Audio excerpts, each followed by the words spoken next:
ایک زمانے میں پہاڑیوں کے درمیان واقع ایک پرانے چھوٹے گاؤں میں دو بہادر بہن بھائی لونا اور لیو رہتے تھے۔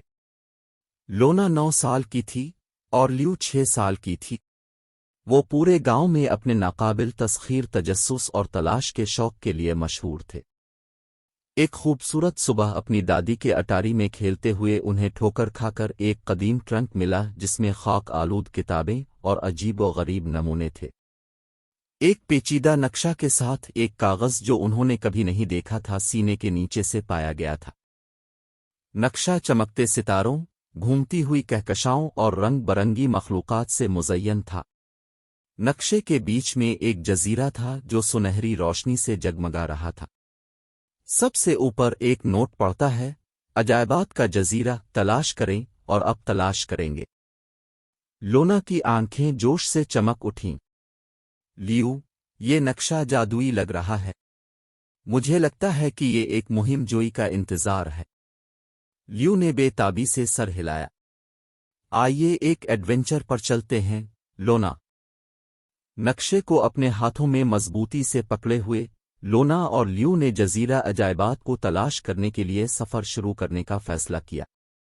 نقشے کی سمیٹی پگڈنڈیوں اور صوفیانہ علامتوں کے بعد بہن بھائیوں نے اپنے آپ کو ایک گھنے جادو بھرے جنگل میں پایا۔ درخت رازوں کی سرگوشی کرتے دکھائی دیتے تھے اور جلتی مکھیاں چھوٹی لالوٹینوں کی طرح ناچ رہی تھیں۔ جب وہ جنگل کی گہرائی میں داخل ہوئے تو ان کا سامنا ایک بولتی گلہری سے ہوا جس کا نام سویکی تھا۔ سویکی ایک فلفی دم تھا اور ایک چھوٹی ٹوپی پہنا۔ اس نے انہیں جنگل کی جادوئی مخلوق کے بارے میں بتایا اور ان کا رہنما بننے کی پیشکش کی۔ سویکی لونا اور لیو کو ایک چھپے ہوئے گلیم کی طرف لے گیا جہاں رنگ برنگی تتلیوں نے ایسے گانے گائے جس سے پھول کھل اٹھے اور درخت جھوم اٹھے۔ بچے اس راگ میں شامل ہو گئے اور پوری گلین متحرک رنگوں اور دلفریب موسیقی کے ساتھ زندہ ہو گئی۔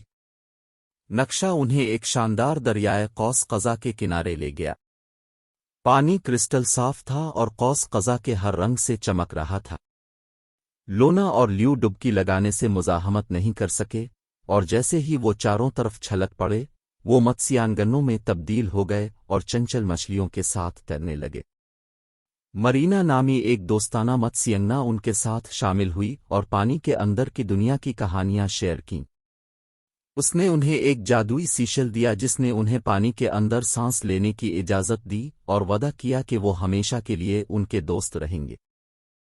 نقشے کی پگڈنڈی کے بعد ایک بار پھر لونا، لیو، سکیکی اور مرینا حیرت کے جزیرے پر پہنچ گئے۔ یہ جزیرہ ایک دلکش جگہ تھا جہاں باتیں کرنے والے درخت، رقص کرتے پھول اور چمکتی ہوئی مخلوقات۔ وہ اولیور نامی ایک عقلمند بوڑھے الوب سے ملے جس نے انہیں جزیرے کا راز بتایا۔ اصل جادو آپ کے دلوں میں ہے۔ نئی ہمت اور محبت کے ساتھ لونا اور لیو نے دریافت کیا کہ وہ جزیرے کے حقیقی جادو کو کھولنے کی کلید تھے۔ انہوں نے گیت گائے، رقص کیا اور جزیرے کے باشندوں کے ساتھ اپنی مہم جوئی کا اشتراک کیا جس سے ہر جگہ خوشی اور سحر پھیل گیا۔ جیسے ہی سورج جزیرے کے عجائبات پر غروب ہوا، لونا، لیو، سکیکی اور مرینا کو معلوم تھا کہ اب گھر لوٹنے کا وقت آ گیا ہے۔ انہوں نے دوبارہ ملنے کا وعدہ کرتے ہوئے الوداع کہا۔ لونا اور لیو اپنے دلوں میں اپنی مہم جوئی کا جادو لیے اپنے گاؤں واپس آ گئے۔ انہوں نے محسوس کیا کہ جادو صرف دور دراز ممالک میں نہیں ہے بلکہ محبت، مہربانی اور حیرت میں بھی ہے جو وہ اپنی دنیا میں تخلیق کر سکتے ہیں۔ اس دن سے شہزادی للی پوری مملکت میں مہربانی اور محبت پھیلاتی رہی۔ وہ جانتی تھی کہ سچا جادو دوسروں کی مدد کرنے اور ان کی خواہشات کو پورا کرنے سے آتا ہے۔ اور اس طرح مہربان پریوں کی شہزادی اور اس کی جادوئی چاندی کی گھنٹی خوشی سے زندگی بسر کر رہی تھی، جس نے سب کو سکھایا کہ سب سے زیادہ طاقتور جادو ایک محبت کرنے والے اور خیال رکھنے والے دل کا جادو تھا۔